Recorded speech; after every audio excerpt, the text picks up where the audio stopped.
శ్రీమన్నారాయణీయము 6వ దశకము విరాట్ పురుషుని జగదాత్మతత్వం. ఏవం చతుర్దశ జగన్మయతాం గతస్య పాతాళమీశ తవ పాదతలం వదంతి పాదోర్ధ్వదేశమపి దేవరసాతలంతే గుల్ఫద్వయం ఖలు మహాతలమద్భుతాత్మన్ జంఘే తలాతలమథో సుతలం చ జాను కించోరుభాగయుగలం వితలాతలే ద్వే క్షోణీతలం జఘనమంబరమంగనాభిః వక్షశ్చ శక్రనిలయస్తవ చక్రపాణే గ్రీవామహస్తవ ముఖం చ జనస్తపస్తు ఫాలం శిరస్తవ సమస్తమయస్య సత్వం ఫాలం శిరస్తవ సమస్తమయస్య సత్యం. ఏవం జగన్మయతనో జగదాశ్రితైరపి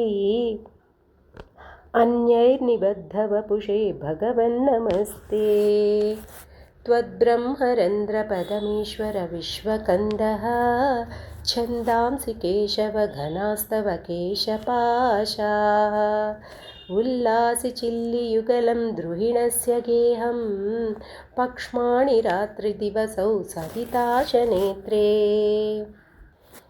నిశ్యేష విశ్వరచనా చ కటాక్షమోక్షః కర్ణౌ దిశోష్వియుగలం తవ నాసికే ద్వే లోభత్రపే చ భగవన్నధరోత్తరోష్ఠౌ తారాగణాశ్చ దశనాశ్యమనశ్చ దంష్ట్రా మాయావిలాసహసితం శ్వసితం సమీరో జిహ్వాజలం వచనమీశ శకుంతపంక్తిః సిద్ధాదయః స్వరగణా ముఖరంధ్రమగ్నిః దేవాభుజాస్తనయుగం తవ ధర్మదేవః పృష్ఠం త్వధర్మ ఇహ దేవ మనఃసుధాంశుః అవ్యక్తమేవ హృదయాంబుజమంబుజాక్షః కుక్షిः సముద్రనివహ వసనం తు సంధ్యే షేఫః ప్రజాపతిరసౌ వృషణౌ చ మిత్రః శ్రోణిస్థలం మృగగణాః పదయోర్నఘాస్తే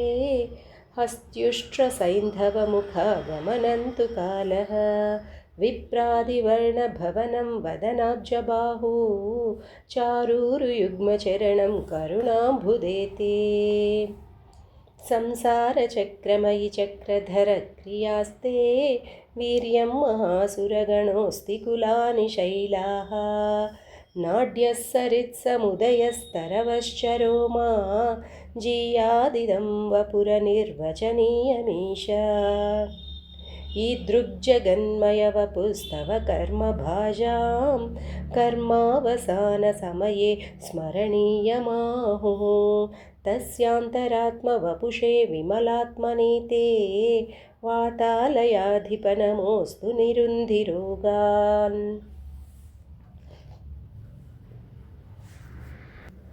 ఓం నమో భగవతే వాసుదేవాయ. విరాట్ పురుషుల జగదాత్మక తత్వం అను 6వ దశకము సమాప్తము. హరే శ్రీనివాస.